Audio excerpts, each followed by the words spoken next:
Koli je ovoga tjedna imao najbolju ideju za savršen vikend. Vjerujem, ekipa Bijelih golubova koja je dušu i tijelo odlučila odmoriti na najsjevernijoj hrvatskoj točki u Svetom Martinu na Muri, baš kao i ja. I vjerujte, pogriješili nismo. Samo da znate, Međimurje se tak lepo zeleni da sam ga baš morala upoznati na 2 kotača. A bome zgriješila bih i da nisam kao u filmu otpiknikirala uz rijeku, jer ovdje košare pune domaćih proizvoda samo što ne padaju s neba. Naravno, u ovom vinorodnom kraju piknik košaru nije uspjela zaobići domaća kapljica, nakon koje sam malo odljenčarila na travi i bila spremna za džir starim rukavcem Mure, tradicionalnim plovilom za izgovor kojega ćete fino nalomiti jezik. Međimurska lodja. Jel dobro, Međimurska lodja? Lodja. Malo bolje je, ali nije još dobro, ali blizu smo. One su služile za prevoz preko reke Mure, išlo se u košnju, išlo se u sjeno, za prevoz drveta, za ribolov. Bilo je tu i malo i šverca i svega je bilo. Međimurska lodja nema vesla. Kod nas se uopće veslo nije koristilo nikad. Nismo imali potrebe jer je Murski tok premoćan za veslo. A kako se ulovite sa tim štapom? Za šta se primite da nas ne odnese ako zapuši? Na kraju je bio uvijek špica.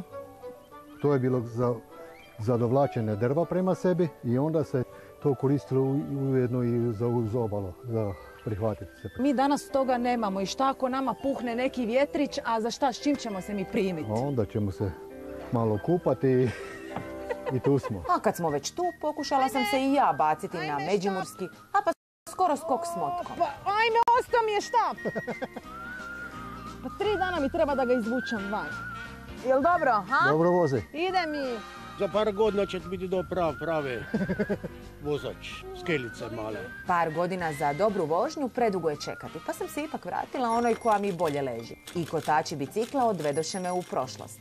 U etno zbirci obitelji Trstenjak pronaći ćete i do 100 godina stare tradicionalne predmete od igle do lokomotive. Također, inspiracije za glupiranje neće vam nedostajati. Doduše, teško žabu u vodu natjerati. Nisam ja tvoja mama. Ako ste pak nešto normalniji, ne bojte se. Pronaći ćete predmet iz bogate međimurske baštine koji će vas zainteresirati. A niste li zadovoljni drvenim rogovima, Sveti Martin na Muri ponudit će vam i one od nešto življeg materijala. Naime, na farmi Jelena i Muflona, gdje zaluta i pokoja divlja svinja, upoznat ćete jednog i više nego rogatog i nadasve pitomog gospona Silva. On je na kraju svog životnog puta, može se s njim slikat, djeca do određene težine mogu čak i jahat. Ipak je jaha divlju životinju poput jelena nije baš nekaj da može svaki dan doživjeti čovjek. Ne? Polako, mora on stati, polako. Evo ga, evo još i moja! Da, ponovit ću još jednom. Ukrcala sam se. Silvo je hrabro podnio više od 60 kg, a ja kući odnijela jedinstvenu fotkicu. Egzibicije u podneblju čuvanom od sveca koji svoju svetost nije zaradio na mučeništvu vodile su samo ka jednom. Relaksaciji u po njemu nazvanom Spa and Sport Resortu Sveti Martin, u prenesenom značenju svijetu zdravih užitaka. Ovdje ni masaže nisu daleko odmaknule od zagrljaja Svetog Martina, zaštitnika vinogradara, vinara, ali i alkoholičara. Tako je, na vašim leđima je ulje od koštica grožđa. Radi vam jedan onako generalni relaks tijelu, koža postaje satinska, blistava. Jel to satenski i blistavo kao što čovjek kad si malo previše popije postane lelujavi kao od satena, pa mi se koža napila. A to ćete vidjeti kad se dignete. Da li ćete se uopće moći dići sa stola? Sa stola ima da skočite, a ne da se dignete kad zamiriše domaća klopa. Na kraju autohtonog slijeda jela osladite se međimurskom gibanicom. A onda kut koji, mili moji. Neki će se uvaliti u jedan od bazena. Ja sam umjesto glumljenja ribice ipak odabrala zmajevu perspektivu u mjestu preloga. Motorni zmaj je zapravo jedna od najsigurnijih letjelica, kažu, pričaju oni koji su preživjeli. Da, tak pričaju oni koji su preživjeli, sad oni koji nisu preživjeli ne mogu pričati. Dobro, mislim, valjda ću preživjeti pa ću ja to potvrditi. Zmaj je letjelica koja se može spustiti bez motora, tako da nema problema ako na motor stane, mi ćemo se spustiti negdje.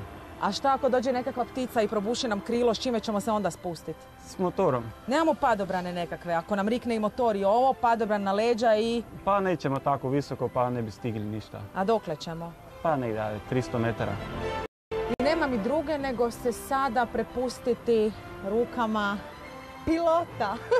Da, znaš, Sigurnim. znaš kako kaže u letanju, padobrancima fali jedna daska u glavi, a pilotima cijeli namještaj. Super, mislim, poželite mi sreću. I 3, 4, sad. Zmajarski klub Brode vinuo me kao pticu iznad Međimurja. Riječi za opisivanje ovog osjećaja u hrvatskom rječniku ne postoje. Stoga najbolje da vam još samo kažem, iz ovih stopa na savršen vikend krenite u Međimurje, a dalje da šutim i uživam.